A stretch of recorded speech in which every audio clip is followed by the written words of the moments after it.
And the thing I'm mostly anticipating right here is a good defense versus a great offense in Washington. So as we know, Michigan, they have a leading defense in the NCAA. Although it didn't look like it against Bama at every possession, they are still the best defense in the NCAA, averaging 10 points defensively, number 2 in yards allowed, man. And the only thing here with Michigan that scares me is their offense is kind of slept on. You know, people get so caught up in, oh, their defense is good, but Michigan is a very well-balanced team right here. So they're well coached. There's a lot of adjustments that I've seen them make, especially in that previous game against Bama, as I mentioned. They can pass, they can run offensively, and they're pretty creative as well. It was a little sloppy last game from what I've seen on the offensive end and the trick plays and all of these forward back pitches and stuff like that. But ultimately, they have that creativity if they need to go for it on 3rd and short or 4th and goal or whatever the case is. But ultimately, this team, they're very well balanced. But I will say, Washington, they look good offensively. And because Michigan struggled against Bama, who's not very good offensively, I do think they're going to have a tough time going against Washington, going against a quarterback who can really, really make things happen in Penix Jr. Because Michigan struggled against Bama with no quarterback, and now they have to go against a guy who's an elite quarterback in Washington. So Penix Jr., he is him at quarterback. So here's a couple things that need to happen. Not going to keep you too much longer, but obviously, the main thing for Michigan is they'll want to focus on Penix Jr. I think that defensive line and the linebackers, they have to have a big game in order to pull this game off and make history by winning the national championship. This, to me, is the main key for Michigan right here, is to put a lot of pressure on Penix Jr., put as much pressure as you can, and try to make him be uncomfortable. Even though the guy seems very, very comfortable in the pocket and outside of the pocket, you gotta put some sort of pressure on him,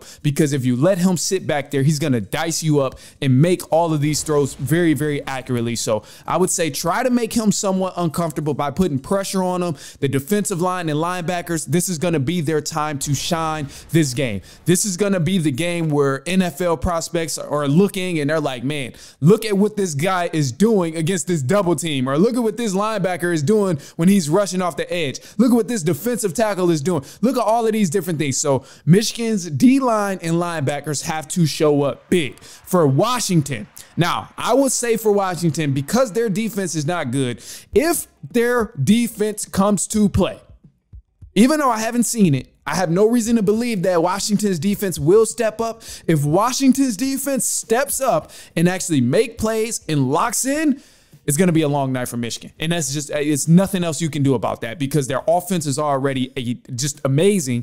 And then on the defensive end, they struggle, but if they can pick that up, I would be very, very shocked, and it would be surprising to me to see Michigan still win that game, even if Washington's defense comes to play. I would be very shocked. So for Washington, obviously you want to play a lot more defense, but the main thing here is to stick to your strengths, which is on the offensive end. You want to strike early and as often as possible and take advantage of the opportunities that Michigan gives you, because you look at last game, against Bama, when Michigan played, there was a lot of dropped punts, there was a lot of fumbles, and there was those little issues of the missing of the field goals as well. So whenever those things happen, you have to take advantage of that if I'm Washington. So if Washington, they can lock in on defense and take advantage of the offensive opportunities they have, I think things can go right for them, and they maybe have a chance at winning this right here.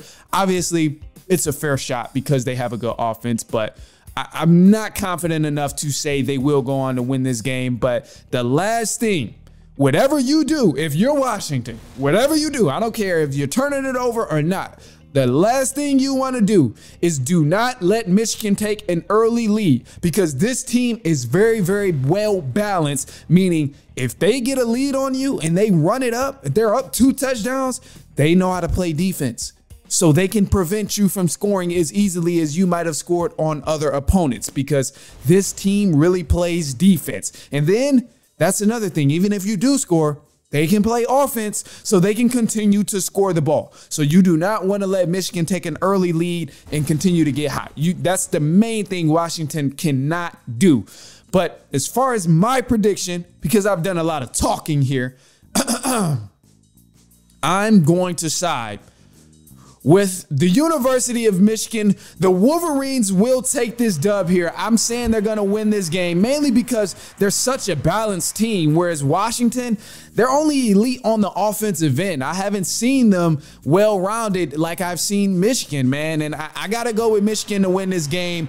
Not just because I'm from Michigan, because believe it or not, I was rocking with Bama. I'm always going to rock with Bama, but I mean, I think Michigan can pull this off. I'm not putting money down, and I'm not advising anybody else to put money down. But if I had to, I think I will put my bread down on Michigan to win this ball game. So it'll be close. It'll be good. I'm anticipating a great game. This is a good offense versus good defense. January 8th, we are looking forward to it. I'm excited about it.